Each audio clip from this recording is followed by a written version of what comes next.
निम्नलिखित में से कौन सी संख्या 24 से पूर्णतः विभक्त होगी। अब देखो 24 से पूर्णतः विभक्त होने के लिए किसी भी नंबर को 3 और 8 से भाग होना बहुत ज़रूरी है।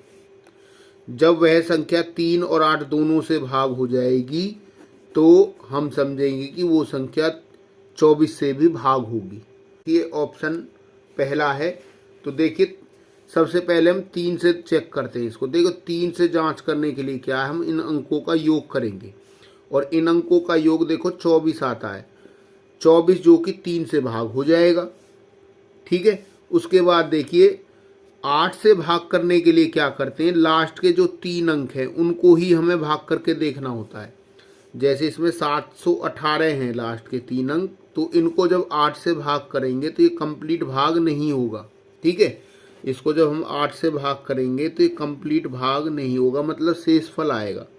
देखिए 8 हुआ 2 64 और यहाँ से बचेगा 7 और ये 8, फिर 8 हुआ 8 निम 72 और ये बचेगा 6। यहाँ पर मतलब रिमाइंडर बचेगा, कंप्लीट भाग नहीं हो पाएगा। जब ये कंप्लीट भाग नहीं हो पा रहा है ये ऑप्शन, तो इसका ऑप्शन ये 24 से विभाज्य नहीं है, 24 से भाग नहीं होगा, ठीक है। तो ये हमें ध्यान रखना है, यानी कि ये 24 से भाग ऑप्शन नहीं होगा, क्योंकि यहाँ पर 8 का नियम हमारा फेल हो चुका है। 3 से तो भाग हो रहा है लेकिन 8 से भाग नहीं हो रहा है। अगला ऑप्शन देखें हम, इसमें हमारा दे रखा 63,810। अब इन अंकों का हम जोड़ करेंगे तो वो आ रहा हमारा 18 और 18 जो कि 3 से भाग हो जाता है।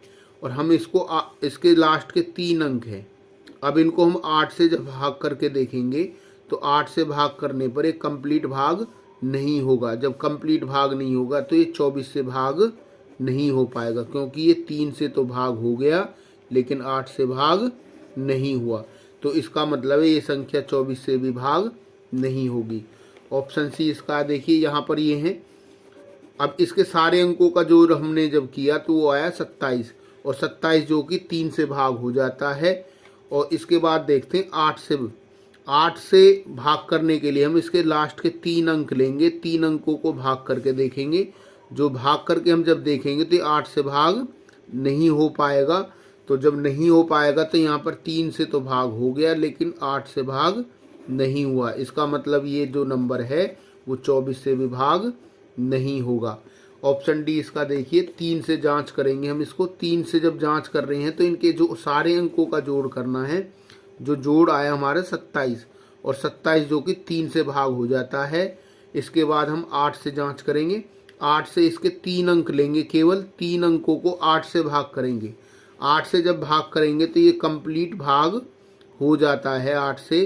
तो 8 निम 72 और ये 1 बचेगा और 8 दूनी 16, यानी कि ये ऑप्शन 8 से भी भाग हो रहा है और 3 से भी भाग हो रहा है। ये 8 से भी भाग हो गया और 3 से भी भाग हो गया, 3 से भी भाग हो गया है और 8 से भी भाग हो गया। इसका मतलब ये ऑप्शन जो डी है ये 24 से भी भाग हो जाएगा। इसका जो सही उत्तर होगा हमारा डी होगा।